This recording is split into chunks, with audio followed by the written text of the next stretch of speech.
In 2001, a small team of visionaries set out to build the most powerful data weapon the world had ever seen.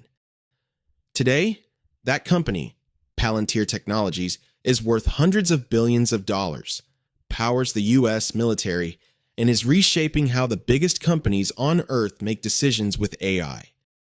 This is the extraordinary journey of Palantir, from a secretive startup backed by the CIA to one of the most important technology companies of our time. The company was founded in 2003 by Peter Thiel and a small team of engineers. Their original mission was incredibly ambitious: help the U.S. government and intelligence agencies connect the dots after 9/11 to prevent future attacks. Together with Alex Karp, Joe Lonsdale, Stephen Cohen, and Nathan Giddings, Thiel founded Palantir on May 6, 2003 in Palo Alto. The name comes from the all-seeing stones in The Lord of the Rings, magical orbs that could see across time and space. For years, Palantir worked almost exclusively with defense and intelligence agencies. They built tools that could analyze massive amounts of data while maintaining extremely high security and governance standards. Palantir's first product was called Gotham. Released around 2008, it was built for intelligence analysts.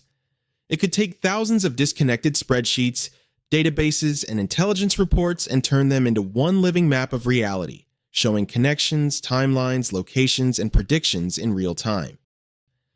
Early wins were classified, but it's known they helped track terrorist networks, Somali pirates, and even cyber espionage campaigns like GhostNet. By the early 2000s, Palantir was deeply embedded with America's most powerful agencies, the NSA, FBI, CIA, and the U.S. military.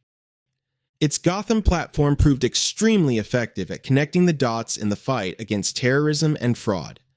But with success came intense scrutiny. In 2010, the company helped the Obama administration track down fraud in the stimulus package. However, later contracts with Immigration and Customs Enforcement (ICE) and early experiments with predictive policing sparked major protests from privacy advocates, civil rights groups, and even some Palantir employees who felt the technology could be misused. By the mid-2000s, Palantir realized the same technology could transform private industry. In 2015, they launched Foundry, an enterprise platform that lets big companies finally make sense of their own data. Public companies started using it. Airbus used it to optimize aircraft production, Merck used it for drug discovery, and energy companies used it to prevent power outages. The model was different. Palantir didn't just sell software. They sent engineers to live with the customer for months, building custom ontologies that modeled how the business actually worked. It was slow, expensive, and extremely effective. Then came the artificial intelligence platform, AIP. Suddenly, companies could safely bring large language models into their most sensitive data environments and build autonomous AI agents that actually execute work, not just chat. This is why governments and big enterprises trust it for high-stakes decisions. Palantir's AI isn't guessing.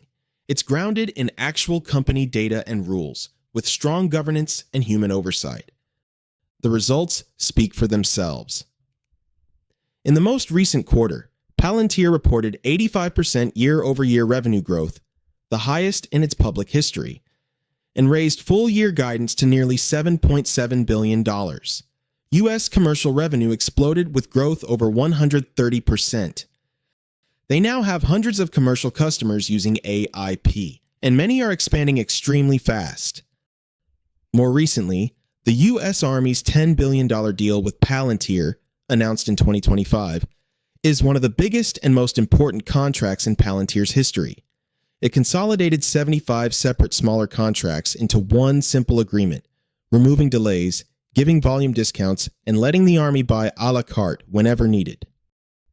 Of course, it's not all perfect.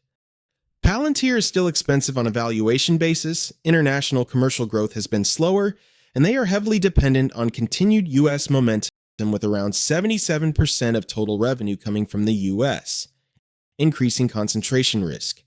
Execution at this scale is also challenging. Palantir is rapidly transitioning from a government contractor into a foundational AI infrastructure company. If they continue executing and AIP becomes the default way large organizations run AI operations, the upside is enormous. Whether you love it or fear it, one thing is clear. The company that started with a few engineers and a Tolkien-inspired name is now helping shape the future of Western technology and defense. If you enjoyed this deep dive into Palantir, smash that like button, subscribe, and turn on notifications so you never miss the next fundamentals breakdown. This is for educational purposes only and is not financial advice. Always do your own research before investing. Thanks for watching. I'll see you in the next one.